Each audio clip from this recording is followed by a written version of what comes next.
Hello बच्चों, आप सभी का स्वागत है आपके अपने परिवार फिजिक्स वाला पर। बच्चों, आज के सेशन में हम पढ़ने वाले हैं अलंकार, जो कि परीक्षा की दृष्टि से एक और महत्वपूर्ण टॉपिक है। यहाँ से हमको मिलते हैं बेटा 4 नंबर। तो आइए शुरुआत करते हैं अलंकार की। परीक्षा को ध्यान में रखकर हमने अलंकार का जो वर्गीकरण है वो बहुत ही सरल भागों में बनाया है। तो सबसे पहले बेटा हम पढ़ने वाले हैं अलंकार की दृष्टि से अलंकार का अर्थ, परिभाषा और प्रकार।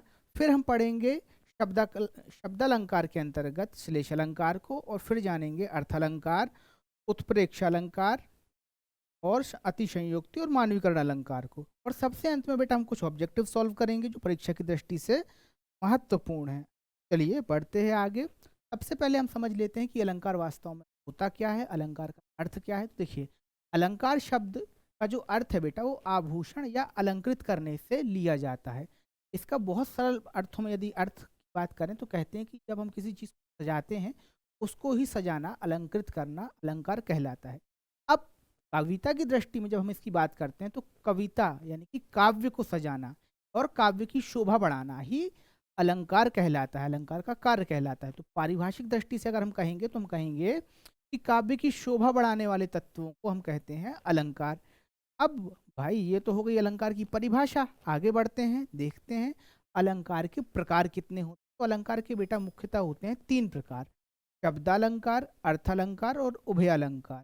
शब्दालंकार यानी कि जो शब्द के से काव्य की शोभा बढ़ाते हैं। अर्थालंकार यानी कि जिनसे अर्थ के आधार पर जिनसे काव्य में सुंदरता आती है। और उभयालंकार यानी कि वे अलंकार जो अर्थ और शब्द दोनों के माध्यम से काव्य की शोभा बढ़ाते हैं। तो बच्चों, इस तरीके से इनके प्रकारों को हमने समझा। आइए बढ़ते हैं आगे, इन पर विस्तार पूर्वक चर्चा करते हैं। सबसे पहले हम बात करते हैं शब्दालंकार की।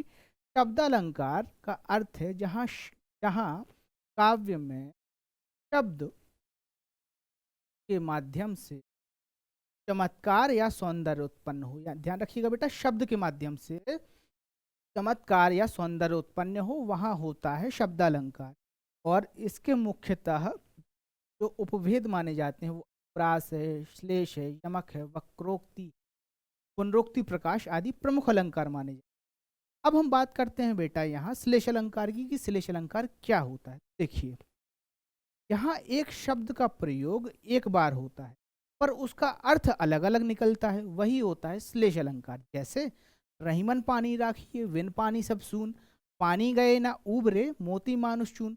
तो इस पूरी की पूरी पंक्ति में पानी शब्द का प्रयोग तो हुआ है पर उसका प्रयोग हर बार अलग अर्थ में हुआ। जैसे पानी जो शब्द है, मोती के लिए इसका अभिप्राय चमक से है, मनुष्य के लिए इसका अभिप्राय व्यक्ति की मर्यादा से है, और चूनी के लिए इसका प्रयोग पानी से है। तो इस प्रकार से बेटा ये एक उदाहरण था। इसी प्रकार से दूसरा उदाहरण है कि जे रहीम गति दीप की कुल कपूत गति सोए, बारे उजियारो करे बाड़े अंधेरो होए।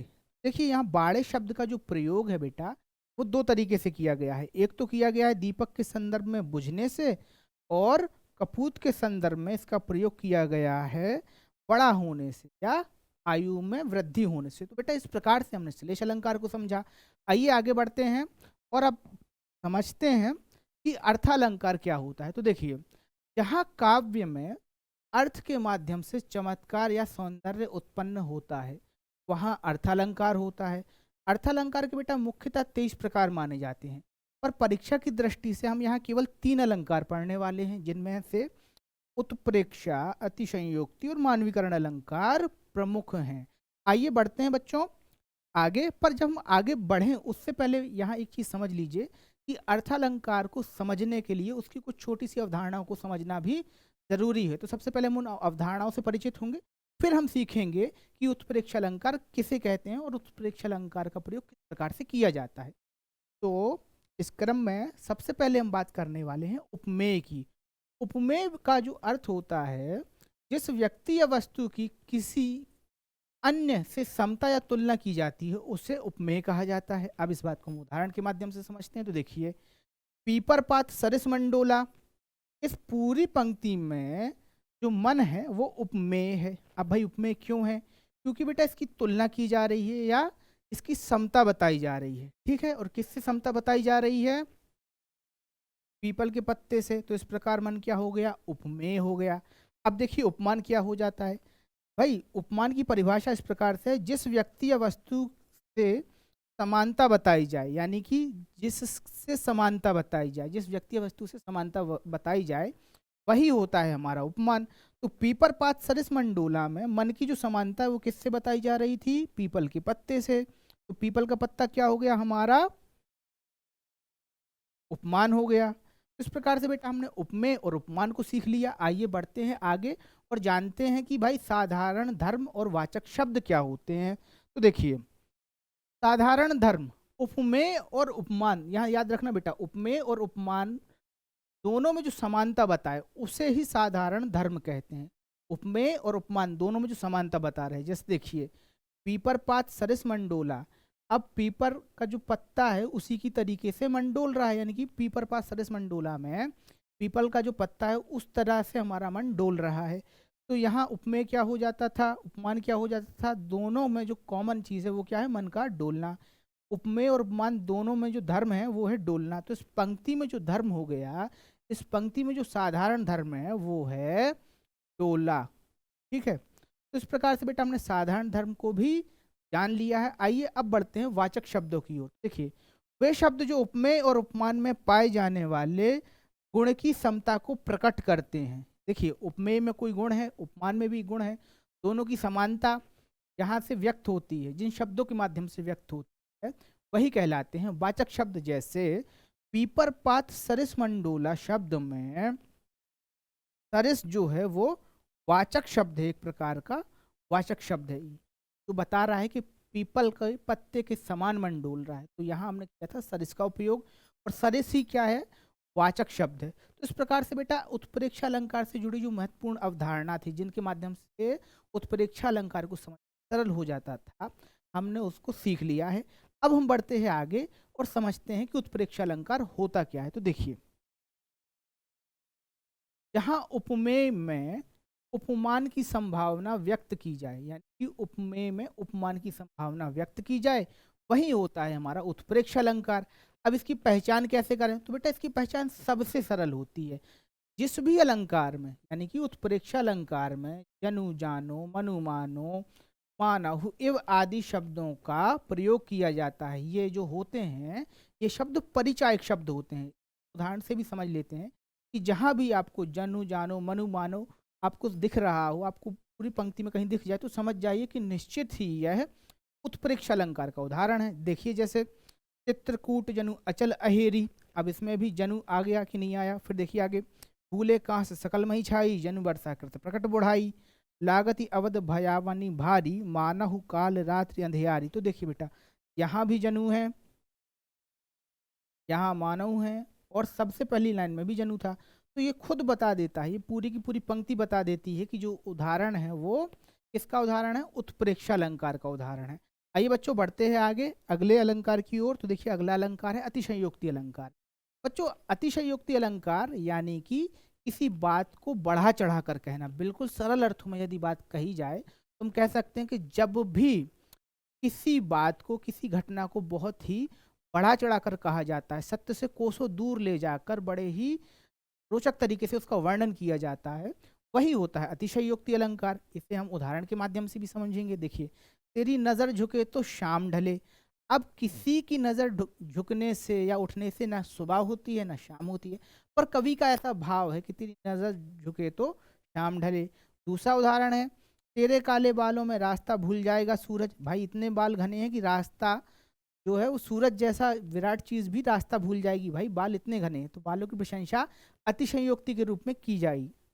अब देखिए अगला उदाहरण है, पड़ी अचानक नदी अपार, घोड़ा उतरे कैसे पार, राणा ने सोचा इस पार, तब तक चेतक था उस पार। होता यह है बेटा कि इस पंक्ति में बताया गया है चेतक की रफ्तार को। एक बार चेतक दौड़ते दौड़ते नदी के किनारे पर पहुंच गया। अब जब इस दशा में देखा कि भाई नदी का किनारा है, तो महाराणा प्रताप सोचने लगे कि घोड़ा किस तरीके से उस तरफ जाएगा, किस तरीके से घोड़ा नदी पार करेगा। पर होता बिल्कुल बेटा इसके विपरीत है। जैसे ही राणा प्रताप सोचते हैं और उनका सोचना समाप्त नहीं हो पाता है कि चेतक उस तरफ निकल जाता है, नदी को पार कर लेता है। तो इस तरीके से बेटा हमने समझा अतिशयोक्ति के उदाहरण को। आइए बढ़ते हैं आगे अगले प्रश्न की ओर कि अगला अगला जो हमारा अलंकार है वो है मानवीकरण अलंकार। देखिए मानवीकरण अलंकार क्या है? तो मानवीकरण अलंकार बिल्कुल सरल अलंकार है जहां प्रकृति पर मानवीय वृत्ति का आरोप लग जाए, यानी कि प्रकृति जो है वो मानव की तरह बिहेव करने लगे, मानव की तरह व्यवहार करती दिखाई देने लगे। समझ जाइए कि वहां क्या है, मानवीकरण अलंकार। देखिए जैसे मेघ आए बन ठन के, यानी कि मेघ कैसे आए, सज सवर के तैयार होके, पर मेघ तो कभी आपको तैयार दिखे ही नहीं। तो यहाँ एक भाव व्यक्त किया गया है कि मेघ मानो मनुष्य की तरह तैयार होके आए हो। और यही जो है वो होता है उदाहरण किस बात का, अलंकार का। और कौन से अलंकार का भैया, मानवीकरण अलंकार का। ठीक है, अगला उदाहरण देखते हैं। मिट्टी रो दे तो पतझड़ आ जाए, हंस दे तो मधु रस छा जाए, केसर की कली के केश खुले। अब बेटा इन तीनों उदाहरण में, चारों उदाहरण में आपने एक बात देखी होगी कि जो प्रकृति के उपादान है, चाहे वो मिट्टी की बात की जा रही हो, चाहे वो मेघ की बात की जा रही हो, चाहे वो केसर की कली की बात की जाए, पूरे जो उदाहरण है, पूरे जो प्रकृति के उपादान है एकदम मनुष्य की तरह व्यवहार कर रहे हैं। एकदम मनुष्य जिस तरीके से व्यवहार करता है उसी तरीके से व्यवहार कर रहे हैं। और कविता में जब भी ये प्रकृति की प्रवृत्ति दिखाई देती है कि प्रकृति मनुष्य की तरह व्यवहार करे, तो समझ जाइएगा कि वहां निश्चित ही मानवीकरण अलंकार है। तो इस प्रकार से बेटा हमने अलंकारों को समझ लिया है कि काव्य की शोभा बढ़ाने वाले तत्वों को क्या कहते हैं। विकल्प है शब्दालंकार, अलंकार, विशेषण, उपरोक्त सभी। तो देखिए शब्दालंकार जो शब्द के माध्यम से शोभा को बढ़ाएं, पर पूछा गया है काव्य की शोभा, तो शब्दालंकार उचित उत्तर नहीं हो सकते, क्योंकि शब्दालंकार एक विशेष टर्म है, एक विशेष शब्द है जो विशेष तरीके से प्रयोग में लाया जाता है। तो इस तरीके से शब्दालंकार उचित उत्तर नहीं है। फिर बढ़ते हैं अलंकार की ओर। तो देखिए अलंकार की परिभाषा ही है कि काव्य की शोभा बढ़ाने वाले शब्द ही या काव्य की शोभा बढ़ाने वाले तत्व ही अलंकार कहलाते हैं। तो हमारा उचित उत्तर हुआ अलंकार। आइए बच्चों आगे बढ़ते हैं अगले प्रश्न की ओर। देखिए अगला प्रश्न है, अर्थ के माध्यम से काव्य की शोभा बढ़ाने वाले तत्व क्या कहलाते हैं। अर्थ के माध्यम से, देखिए अभी हमने क्या हल किया था, अभी हमने हल किया था काव्य की शोभा बढ़ाने वाले तत्व, और अब हमसे पूछा गया है कि अर्थ के माध्यम से। तो देखिए हम विकल्प के माध्यम से प्रयास करते हैं कि सचित उत्तर हम जान पाए। पहला है शब्दालंकार। शब्दालंकार यानी कि शब्द और अलंकार, शब्द धन अलंकार, यानी कि जो शब्द के माध्यम से शोभा बढ़ाए, तो ये उचित उत्तर नहीं है।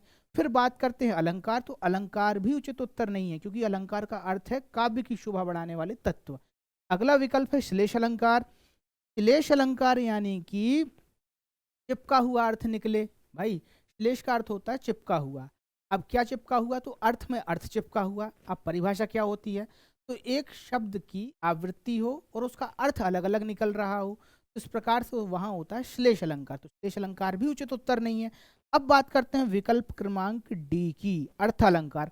अर्थालंकार यानी कि काव्य की शोभा बढ़ाने वाला। अब किस तरीके से बढ़ाने वाला, अर्थ के आधार पर, यानी कि जब भी काव्य में शब्द के अर्थ के कारण चमत्कार उत्पन्न होता है वहां होता है अर्थालंकार। तो हमारा उचित उत्तर हुआ अर्थालंकार। आइए आगे बढ़ते हैं अगले प्रश्न की ओर। जहां एक शब्द की आवृत्ति बार बार हो एवं उस शब्द के एक से ज्यादा अर्थ हो, क्या कहलाता है। एक शब्द की आवृत्ति हो, तो अनुप्रास अलंकार में बेटा क्या होता है ये बताओ पहले। शब्द की आवृत्ति होती है कि वर्ण की आवृत्ति। उचित उत्तर क्या हो सकता है ये तो बताना ही है, पर विकल्प पर विचार करते हुए। तो पहला विकल्प जो है हमारा अनुप्रास अलंकार उचित नहीं है। फिर बात करते हैं मानवीकरण अलंकार की। मानवीकरण अलंकार यानी कि जब प्रकृति मानव की तरह व्यवहार करे, तो मानवीकरण अलंकार भी उचित उत्तर नहीं है। फिर बात करते हैं श्लेष अलंकार की। तो शब्द की आवृत्ति हो रही है और उसका एक से ज्यादा अर्थ भी निकल रहे हैं, तो वहां होता है बेटा श्लेष अलंकार। हमारा उचित उत्तर हुआ श्लेष अलंकार।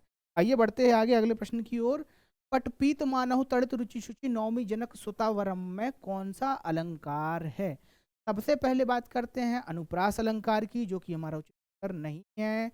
अतिशयोक्ति अलंकार यानी कि बात को बढ़ा चढ़ाकर कहना, तो ये भी हमारा उचित उत्तर नहीं है। बात करते हैं श्लेष अलंकार की। एक ही शब्द का अलग अलग अर्थ निकले, हर बार एक नया अर्थ निकले, तो वहाँ श्लेष अलंकार होता है। इस प्रकार से ये भी हमारा उचित उत्तर नहीं है। अब बात अंतिम बचता है उत्प्रेक्षा अलंकार। भाई उत्प्रेक्षा अलंकार जब उपमेय में उपमान का आरोप लगाया जाए तो वहां होता है क्या, उत्प्रेक्षा अलंकार। तो इस प्रकार से हमारा उचित उत्तर उत्प्रेक्षा अलंकार है। अब आप सोच रहे होंगे कि सर ये तो आप जानते हैं, हम कैसे पहचानेंगे। तो बिल्कुल सरल है, पूरी बात या पूरी पंक्ति को पढ़िए। पट पीतमान तड़ित रुचि शुचि नौमी जनक सुतावरम। अब यहाँ देखो बेटा, कुछ अगर नहीं आता है तो ये तो ध्यान ही होगा ना कि जहां भी जनु जानो मनु अगर आता है, मानव आता है, इव आता है, तो समझ जाइए कि वहां कौन सा अलंकार है, उत्प्रेक्ष अलंकार। तो इस प्रकार से इस प्रश्न का उत्तर हुआ उत्प्रेक्ष अलंकार। आइए बच्चों आगे बढ़ते हैं। देखकर जूही की कली शर्माई मुझको, उपरोक्त पंक्ति में कौन सा अलंकार है। ये सबसे पहला विकल्प है अनुप्रास अलंकार, जो कि उचित। फिर है मानवीकरण अलंकार, जरा सोचिए। फिर आगे जो विकल्प है वो है श्लेष अलंकार, और अंतिम विकल्प है अतिशयोक्ति अलंकार। तो देखिए, देख कर जूही की कली शर्माई मुझको। अब जरा एक बात सोचिए कि जूही की कली को देखकर शर्मा रही है, मुझे देखकर। पर क्या जूही की कली देख सकती है? बिल्कुल नहीं देख सकती। ये तो एक भाव है, कविता कहने का ही तरीका है। तो जब कविता में प्रकृति के उपादान इस तरीके से व्यवहार करें, मनुष्यों की तरह व्यवहार करें, तो वहाँ कौन सा अलंकार होता है बच्चों, जल्दी बताइए। अभी बताया था मैंने आपको कि जब प्रकृति में मनुष्यों की जब प्रकृति मनुष्यों की भांति व्यवहार करे, तब वहाँ होता है हमारा मानवीकरण अलंकार। तो इस प्रकार से मानवीकरण अलंकार हमारा उचित उत्तर है। आइए बच्चों बढ़ते हैं आगे अगले प्रश्न की ओर। अगला प्रश्न है, निम्न में से कौन सी अतिशयोक्ति अलंकार की विशेषता है। ऑप्शन ए है एक ही शब्द की बार बार आवृत्ति। ऑप्शन बी है प्रकृति का मानव की भांति क्रियाकलाप। ऑप्शन सी है उपमेय और उपमान की संभावना व्यक्त करना। ऑप्शन डी है किसी बात का बढ़ा चढ़ाकर वर्णन करना। तो हमारा जो उचित उत्तर है बेटा वो है किसी बात का बढ़ा चढ़ाकर वर्णन करना, क्योंकि अतिशयोक्ति का अर्थ ही होता है कि किसी साधारण बात को बहुत ही विराट तरीके से, बहुत ही बात को बढ़ा चढ़ाकर कहना। तो बेटा आगे बढ़ते हैं। इस तरीके से हमने अलंकार के कॉन्सेप्ट को बहुत अच्छे तरीके से समझा। प्रश्नों के माध्यम से बहुविकल्पीय प्रश्नों के माध्यम से जो भी हमने सीखा था, उस अवधारणा को बहुत सशक्त बनाया। अब एक बार फिर से हम अलंकार का रिवीजन करते हैं बहुत ही शॉर्ट फॉर्म में, ताकि जो हमने सीखा है तो हम और मजबूत कर सके, अपने कॉन्सेप्ट को में और क्लैरिटी ला सके। तो इसी क्रम में देखिए, सबसे पहले हम बात करते हैं अलंकार शब्द की। अलंकार जो शब्द होता है बेटा, वो दो शब्दों से मिलकर बना है, अलम धनकार, जिसका अर्थ दोनों ही शब्दों से मिलकर बना है अलंकार। अलंकार शब्द का शाब्दिक अर्थ होता है सजाना, अलंकृत करना या आभूषण। ठीक है। अब इसकी परिभाषा की बात करें तो काव्य की शोभा बढ़ाने वाले तत्व को अलंकार कहते हैं, और ये तीन प्रकार के होते हैं। शब्द अलंकार यानी कि शब्द से जो शोभा बढ़ाए या शब्द के कारण जिस काव्य में चमत्कार उत्पन्न करें, उनको हम कहते हैं शब्द अलंकार।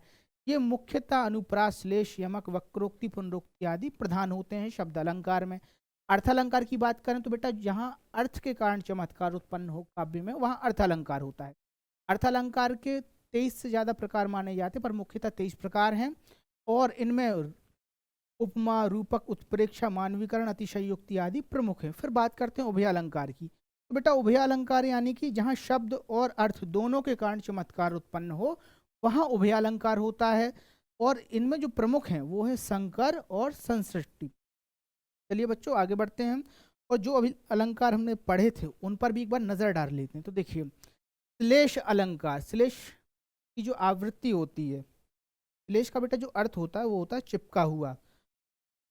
श्लेष चिपका हुआ। अब देखिए, शब्द की आवृत्ति एक बार होती है बेटा, ठीक है, एक बार, पर उसका अर्थ बार बार निकलता है। जैसे देखो, और हर बार एक नया अर्थ निकलता है। जैसे पानी गए ना उबरे, मोती मानुष चून। तो यहाँ पानी का जो अर्थ है वो अलग अलग निकल रहा है हर अलग अलग शब्द के लिए। जैसे मनुष्य के लिए शील, मर्यादा या विनम्रता से, चून के लिए निकल रहा है शुद्ध पानी से, और आगे जो अर्थ निकलता है वो क्या निकल रहा है कि मोती के लिए इसका अर्थ निकल रहा है चमक से या कांति से। अब बढ़ते हैं उत्प्रेक्षा की तरफ। तो देखिए, उत्प्रेक्षा जहाँ उपमेय में उपमान की संभावना व्यक्त की जाए, तो चित्रकूट जनु अचल अहेरी, यानी कि उपमेय में उपमान छुपा दिया गया है, उपमेय उपमान की संभावना को व्यक्त किया गया है, वहाँ है उत्प्रेक्षा अलंकार। अब बढ़ते हैं मानवीकरण अलंकार की ओर। तो देखिए, प्रकृति को मानवता की तरह सजीव या चेतन बताना ही होता है मानवीकरण अलंकार। जैसे मेघ आए बन सवर के, तो भाई मेघ मनुष्यों की तरह तैयार होके आए हैं, पर वास्तव में मेघ कभी तैयार होके कहीं जाते ही नहीं है। तो इस तरीके से हमने मानवीकरण अलंकार को समझा। अब बढ़ते हैं बेटा अतिशयोक्ति अलंकार की ओर। अतिशयोक्ति अलंकार, जहाँ किसी बात को बड़ा चढ़ाकर कहा जाता है या बड़ा चढ़ाकर प्रस्तुत किया जाता है, वहां होता है अतिशयोक्ति अलंकार। जैसे इसका उदाहरण, सबसे अच्छा उदाहरण देखो बेटा, गाना सुनिएगा तो सबसे अच्छा उदाहरण मिल जाएगा कि हिंदी के जो गाने हैं सब में अतिशयोक्ति अलंकार भरा पड़ा है। और यहाँ अगर हम अलंकार के उदाहरण की बात करें तो ये उदाहरण इस प्रकार से है, तेरी नज़र झुके तो शाम ढले। अब किसी भी मनुष्य की नज़र झुकने से शाम नहीं होती, पर कहा गया है कि तेरी नज़र झुके तो शाम ढले। तो बच्चों, इस प्रकार से हमने अलंकार की अवधारणा को सीख लिया है। आशा है कि परीक्षा में इस टॉपिक से आपको पूरे में से पूरे मार्क्स मिलेंगे। तो इस प्रकार बच्चों बने रहिए पीडब्ल्यू परिवार के साथ। धन्यवाद।